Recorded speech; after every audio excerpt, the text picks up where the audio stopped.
Bonjour, bienvenue dans cette nouvelle présentation. Nous allons étudier ensemble dans ce diaporama le syndrome de manque. Il faut bien se dire que les traitements, quels qu'ils soient, notamment la substitution nicotinique avec les patchs comme nous l'avons vu, ils ne servent pas à vous empêcher de fumer. Ils servent à vous aider à choisir de ne pas prendre de tabac. Bien évidemment, il faut donc votre collaboration. Si vous avez de la nicotine, que vous n'avez pas envie de fumer et que vous fumez malgré tout, là c'est sûr, on n'y arrivera pas.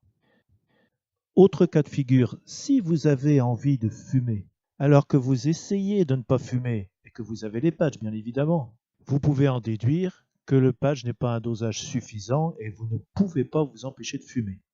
Par définition, vous êtes donc en manque. Il faut donc augmenter le dosage comme nous l'avons vu dans la précédente présentation. Tant qu'il n'y a pas de signe de surdosage, on peut monter la posologie. Une fois que vous êtes à 0 cigarette, il faut bien voir s'il y a un syndrome de manque.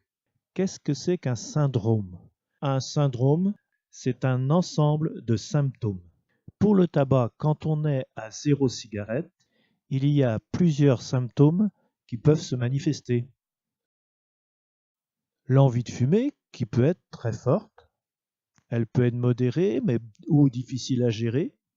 L'irritabilité, difficile à vivre avec les collègues, la famille. L'augmentation de l'appétit. Le sommeil perturbé, le réveil prématuré.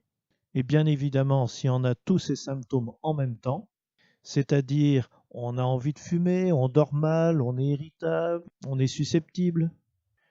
Du coup, on manque de sérénité et le moral peut chuter.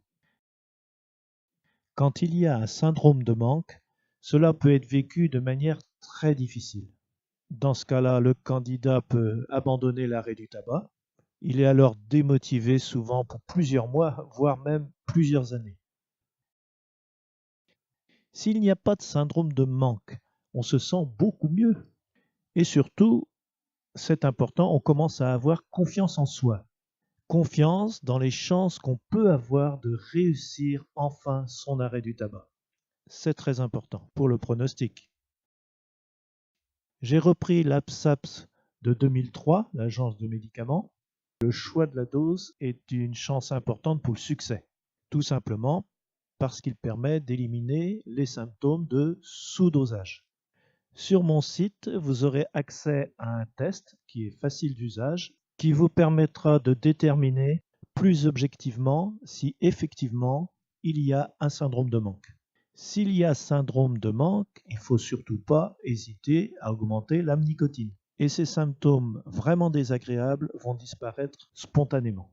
N'hésitez pas à aller sur le site, utiliser le test tous les 2-3 jours, voire toutes les semaines, au début assez rapproché et tout le long de votre arrêt du tabac, de façon à bien vérifier que vous n'avez pas un syndrome de manque.